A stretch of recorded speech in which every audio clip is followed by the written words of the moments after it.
guys! Today I'm excited to talk to you about Kung Fu Panda 4. Now I know once this was announced there was some rumblings of was this necessary, and well, it probably wasn't necessary. It's still a whole lot of fun. Listen, who doesn't love Jack Black? And I love Jack Black as Po. I mean, honestly, I love Jack Black and everything he does. I think he's hilarious.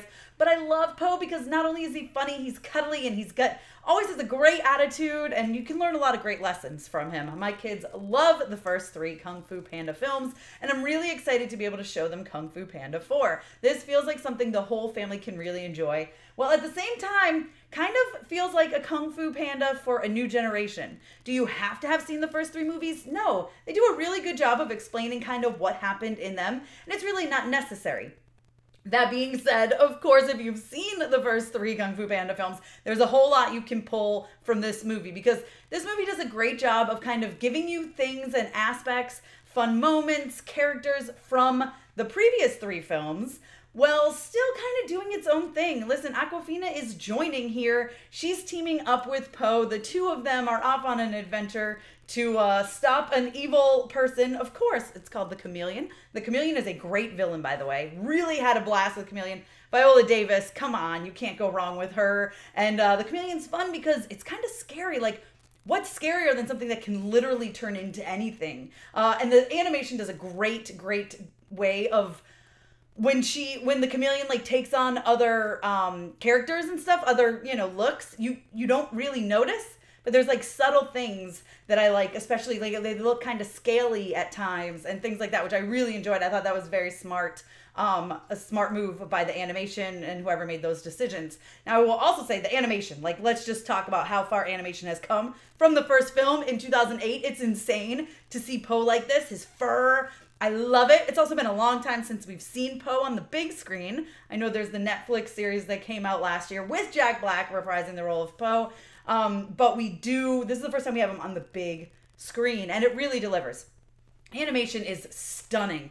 And they do a little combination of animation style at times, kind of like they did with Puss in Boots, the last Puss in Boots film, The Last Wish, I believe it was called. So there's a lot that goes into this that you can tell was like heart and soul and thought, and that's why it really works. The story's very warranted. I mean, listen, sometimes you think, is it necessary, like I said, to bring someone back? Like, yes, we love Po, we love the Kung Fu Panda stories, but do we need a 4th film, especially so many years after the last film? And, well, maybe we don't need it. The story needs to be right. The story needs to feel warranted. The story needs to feel important to Po's story, and it does.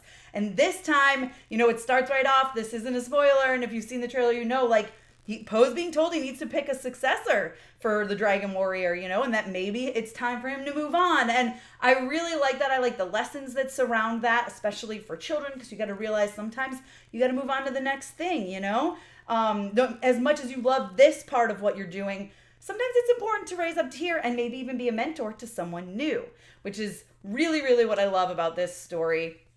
I think it's really great, well done. Definitely fits into the realm. And like I said, you don't have to have seen the first 3, but for those who have, this is kind of, it's great to be back with Po, and it's great to go on this journey with him. It's a little sad when you think about the fact that he's going to be moving on potentially to something else, to a new job, and Po's scared of it too. But I really enjoy those lessons that we get in this film. And here's the thing. The director has said it, and it perfectly feels like it. This feels like it could be the setup for a new trilogy of Kung Fu Panda with perhaps some other characters being at the forefront. And I would love to see it. I love this world. I think it's fun. It's funny. Listen, there's a lot of stuff that's in here for the kids, the butt jokes and fart jokes. And I'm like, I'm getting a little too old for those at times. Sometimes they're really funny. I mean, listen, okay. Not the same, but Ralph Boner will crack me up all day, every day from WandaVision. I can't. It's so funny to me. And I know it's a lame joke, but I don't care. I think it's funny.